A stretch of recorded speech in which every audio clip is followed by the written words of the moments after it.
And over to you, Joanne. Thank you. Thank you, Peter. Thank you, Emma, for your help. And Paul, I would like to say that, yes, thanks, Patty, a lot for your presentation and for mentioning Biladi and the work we have done together. Unfortunately, Lebanon is very present on the international scene for emergency response because Lebanon has been in such a long stretches of war and emergencies that it's putting it there. But we're trying to respond to that emergency in the best way possible. Unfortunately for us, last year we had the Beirut blast that took place on August the 4th. And I will be sharing with you a 10 seconds video for those of you who did not or who are not familiar with the blast, just for you to have an idea of how big the disaster was. Emma, please.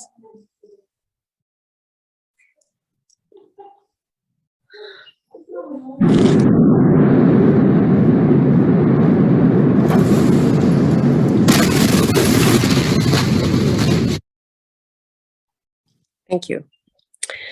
That blast took place on August 4th at 6:07 in the evenings, and it devastated the city within 1 minute. Next, please. Within 1 minute, half of the city was destroyed. It took place on the harbor where there was a shipment of chemical weapons that were there, chemical warfare that were there. It destroyed the historical part of the city and left it partially, or let's say more than 75% of the historical city was destroyed. Next, please. The second day, on the evening of the 4th, I received a phone call from friends from Blue Shield and especially from Peter on the evening of the 4th asking if we're all okay. On the 5th in the morning, at 6:30 in the morning, I was already in Beirut and I was looking at the devastated scenery. And Emma, just keep on going, please, and I will try to follow. And we could see from that day onward, the massive, very massive scale of destruction that the city has endured. I would like to repeat that Beirut did witness a huge amount of destruction previously, but that was due to a 30 years of civil war. What the blast did is that in 1 minute, it brought back the level of destruction of 30 years of civil war. On the 5th of August, please, we decided to act upon what was taking place. So I had a phone call with Peter. I had a phone call with the president at the time, Karl von Habsburg, and we decided to take an action. On that day, we sent an email to CER at Prince Claus requesting funds for cultural heritage. And SANE responded us to us the same day saying, we will be helping you, we just need time. So we decided to move on and start doing what everybody was doing in Beirut at that time, and that is cleaning the debris of the institutions. Of course, the first days we were wondering, just on the same day, we were wondering how to start. And then we decided, together with Blue Shield Lebanon and Biladi volunteers, that we will work where we know best and where we know the people, which are the museums and the libraries as institutions.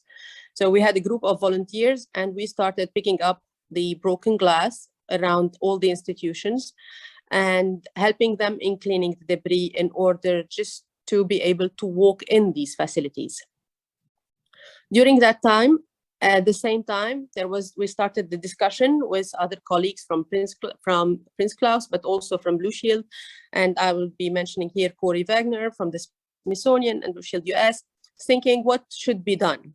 And we decided that we will be doing an action that is considered with the Blue Shield founding members, knowing ICOM, IFLA, and ICA, and ICOMOS Lebanon. So we decided to start an action based on cultural heritage institutions. But what we needed to do first was a damage assessment. And we wanted to go fast. So we decided to move on with a damage assessment platform that can be used as a web documentation. And we thought that we will go with it in a strategic plan, saying we start with a damage assessment analysis, then that will move on to suggestion of what needs to be done. And we changed that until we arrived to the phase where we decided that we're going to do the securing. We wanted to secure the emergencies. With a group of Lebanese computer engineers, we launched the damage assessment platform that we used for it based a lot on the car insurances because they do it very fast. And we wanted to do something that is internet friendly, that people can do online using their phone. Therefore, they can take the photo, upload it, put it on it, and instantly have a report that they can publish within, that they can have a report from every house within half an hour. Next, please. We made a group of Blue Shield volunteers. And by that time, our president at the time, Karl von Habsburg, came to Beirut. It had been 2 weeks on the mission. We were already there. We grouped a group of volunteers who wanted to take on the mission to start the operation for the damage assessment and to do it on the fields in Beirut, on the streets. Next, please. And they were there for 3 months in a row, continuing. The group was made out of Umak, and the group from the Lebanese University. They are archaeology, but also architecture students. They gathered the data for 650 houses, and the final reports, next please. And the final reports that came out of the mission were there. It's not very sophisticated, but it's a very useful platform that is now being used by the funder, CER, to give it back, and by Blue Shield to give it back to other countries when needed. It has huge advantages that it can act as a search engine once the data is there. While we were doing the phase 1, we also started working on the phase 2, which is to secure. To secure, meaning we wanted to close down the facilities, next please, to close down the facilities in order for the wind and the animals and the rain, because we were very scared of the rain at that time, and we had rain coming in 2 weeks after the blast. It was acidic rain. We wanted to close them so that nothing can get in. So we started with the museums, yes, with who had the biggest art objects, yes, please. And then we moved on to the houses, the most damaged one of them. And then we also went to the libraries, where you could see here the National Library, where we had secured it. We had 2 ways of securing. Either we could use wood that was specially made to last even in winter, or we could go for a geotextile, that fabric that is very strong and that has a resistance of 3 years. And we did that also for the library, like this one. This is the Jesuit library that was open space. And I'd like to say that this is the reading room. In that reading room and around it, there are manuscripts that are 300 years old. When we entered the library, the birds were already inside. So it was a priority to close everything with this geotextile fabric. Next, please. While we were doing the mission, here comes the situation also for the houses, the traditional houses that needed closing with the textile. And in the middle of the mission comes our long-term partners, UNIFIL, who had just been deployed in Beirut, and who with Peter and Carl and other colleagues, Fritz, we were already training them for the last 3 years. Next, please. It's okay, we can move on. These are us, the security to secure the houses. Okay, so they were going to be deployed in Beirut, and they were asking, and here I would like to thank our great colleague Svetlana. They were asking if we can do an operation in Beirut. Can we click on the video? And we started an operation with them and the Lebanese armed forces. It had 3 inches. One is to open the roads that were blocked in Beirut with historical houses because historical buildings has collapsed. 2, to secure houses, and 3, the biggest mission of them all was to secure the Ministry of Foreign Affairs. That was a building dating from the 19th century. Yes, we can move on with the video.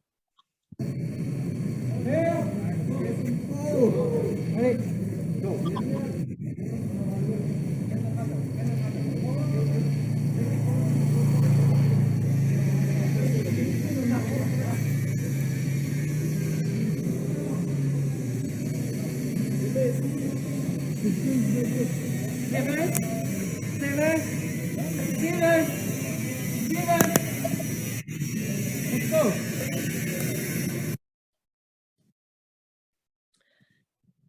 And Right after that, we entered, this is the building of the Ministry of Foreign Affairs. I'd just like to say it's a 19th century building. It has the biggest wooden structure in Beirut, 900 square meters of open space.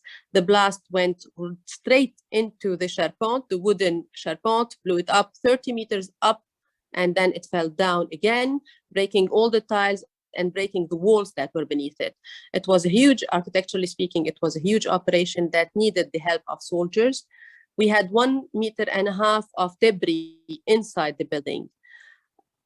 It's a very, yep.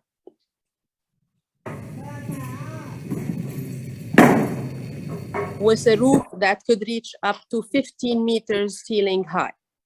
So it is an operation that really needed the skills of the soldiers. The mission was a mission that where 100 soldiers took action between the UNIFIL and the LAF, and it was divided equally in terms of responsibility, where the LAF took care of everything that is the superstructure, meaning the roof especially, and the walls, and UNIFIL had to work with everything that is related to the ground and the cleaning of the debris. In 25 days, the mission had secured the building. It had removed all the debris and did a specific triage for the wood, the plaster, and the tiles. And then the aim of the mission was also to secure it. So in the first picture, you could see that where we have the tiles that are broken, they removed every single tile, did the wooden structure again, and covered the whole thing with a metal sheet called TOT that will cover it for the next 3 to 5 years until it was secured. And then every single opening in the building, from windows to doors, were also secured and closed. Thank you. Can we move next, please? Long meetings were taking place all the time, but we also, at the end of the mission, we had a very specific meeting that was a one-day workshop with the soldiers where they were explaining to us what did this mission give them? What did it mean to them to actually do work on historical houses, whether they were the Lebanese Armed Forces or the UNIFIL forces? It was a joint workshop with Blue Shield International. Next, please. This is the building secured after it. Yes. And then at the end of that day, we also, yes, please.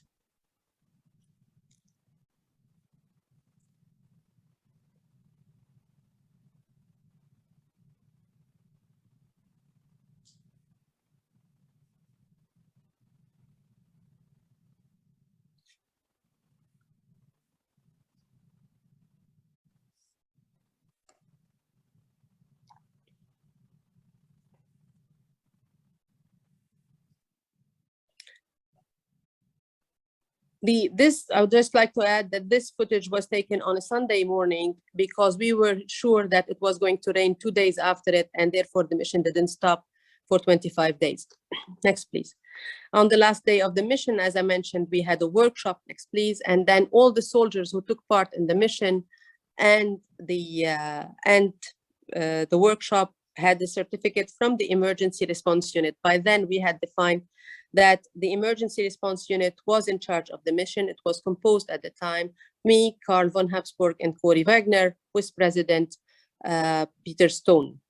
That mission was not going to be possible if it wasn't for a full and continuous support on two levels.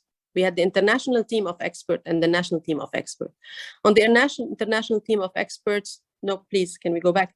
On the international team of experts, we had the Blue Shield International, the president was on, and the vice president were on continuous support. Corey Wagner was on continuous support, and so was the people in charge of the application at CER. And that made a huge difference to make the application, the work on the ground possible.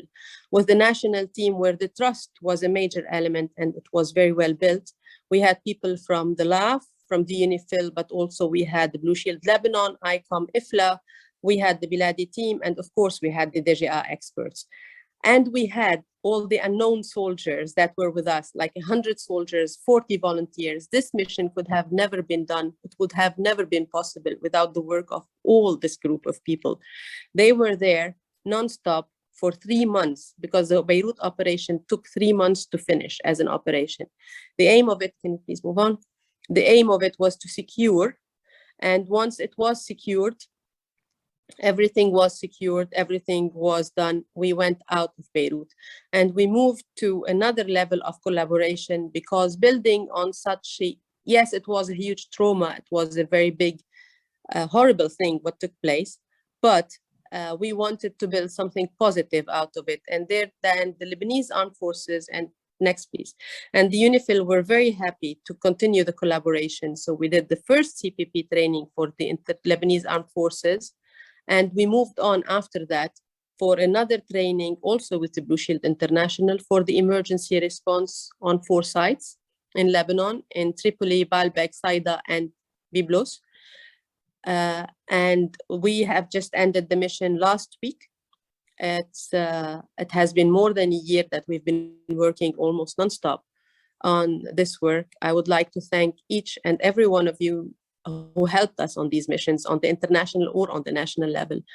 Nothing could have been done without your support, your trust, and most of all, without you believing that, yes, we can do it and we can change the situation in Lebanon. Thank you. Joanne, thank you very much indeed for that presentation.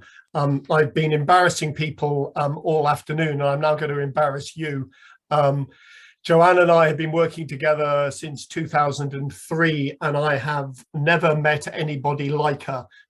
She has worked in, let's say, difficult situations and conflict situations since the end of the 1990s, and constantly comes up with a smile, constantly comes up with a solution to any problem that anybody puts in her way.